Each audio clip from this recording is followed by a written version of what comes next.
መስላችኋል ውዶች? ካልደፈረሰ አይጠራም። ገና ጥያቄው በስቶባቸዋል።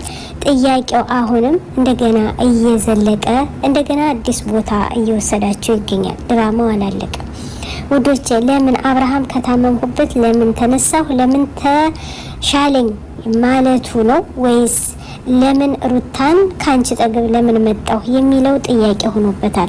እንግዲህ አቤልና ሄርሜላ ተመሳጥረው ሩታን አሁንም ለማስጠላትና ሩታንና ኤፊን ለመለያየት አብርሃምን ሩታን ኤፊን ለመለያየት እየሞከሩ ያለ ሩታን ስለፈቀዳት ሩታን እፈልግሻለሁ ብሎ ስለመረጣት ሄርሜላ ዛሬም አልተኛችም።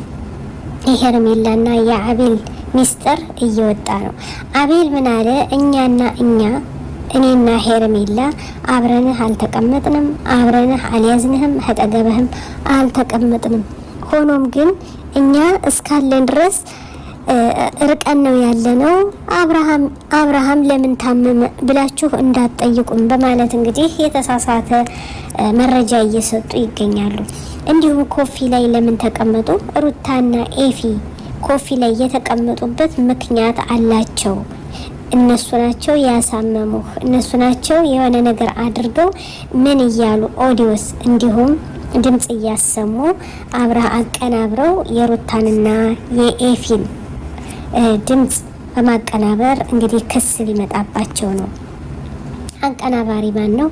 ሄርሜላና አቤላ እንደሆኑና ይህን ድምጽ አቀናብረው ግን ለማን የሰጡት? ለአብርሃም ታደሰ። አብርሃም ለምን ይመስልሃል? አብርሃም ሩታን ጋር እንዳትኖር ከልጅ ጋር እንዳትኖር እንደሚሆን አይገባህም? ሲቀጥል ደግሞ ወንድም የተባለው ኤፊ እንዴት በወንድሙ ላይ የሆነ ጨዋታ እንዴት በሽታ ነገር እንዲሰርቅ አብርሃም እንዲታመም አብርሃም ከጥቅም ውጭ እንዲሆን አብርሃም እዚህ ጭንቅላቱ እንዲበጠበጥ ለምን አደረገ ላላችሁ አላደረገም። እሱም ራሱ መልሱን ሰጥቷል። ሲቀጥል ደግሞ ይሄ የተባለው ሁሉ ሄርሜላ የተባለች በብር እያሰራችና ድምጽ እያቀናበረች የሰውን ስም እያስጸፋች አይደል እንዴ? አሁንም እንደገና ድራማው እንደቀጠለ ነው።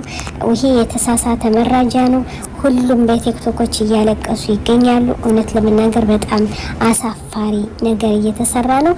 ለምን ሩታና አብርሃምን ለመለያየት አስፈለገ? እውነትና ንጋት እየቆየ ይዘልቃል። ሩታዬ አይክፋሽ፣ አሁንም እውነቱ እየተገለጠ ነው። ሩታ እኔ ምንም ስላልሰራሁበት እውነቱ ይገለጥልኝ ብላለች። አብርሃም እውነቱን አምጡ ብሎ አፋጧል። ሄርሜላ እና አቤል የውሸት መረጃ ሰጥተዋል። ዛሬ እንግዲህ የባሰ እንደገና እየቀጠለ ይገኛል። እውነት ለመናገር በጣም ነው የሚያስጠላው። ለምን እውነት ተናግረው ለምን መሸባት አያድሩ? እንግዲህ ውዶቼ እንደ ተጠቀማችሁበትም ተስፋ አድርጋለሁ። የውሸት መረጃ እየደረሰን ነው። አሁንም ነገሩ እንደቀጠለ ነው። ችግር መጧል፣ ችግር ደርሷል። እውነት ለመናገር ለምን ይመስላችኋል? እንዲህ ካልደፈረሰ እኮ መቼም አይጠራም። ይህን ነገር ነጭነጩን ተናግረው መፈታት አለበት። አሁንም ሩታና ኤፊ ተመልሰው ሂደዋል።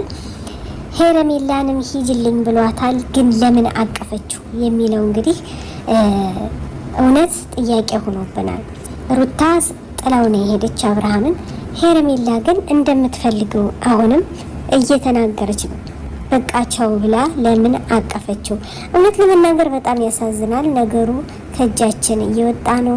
በጥያቄ የተፋጠጡት ጥያቄ እየተመላለሰበት እየተበላላበት ያለ የአብርሃም ምንድን ነው? ለምን ኮፊ ላይ ተቀመጣችሁ ብሏለኝ። ሸር ላይ ካድርጎ። ሰላም አለይኩም ወራህመቱላሂ አነዳኢ ቢኢማኒ አለል ኢስላም ረባኒ ሰኡዕሊ ራየቲ ደውመን ሰኡዕሊ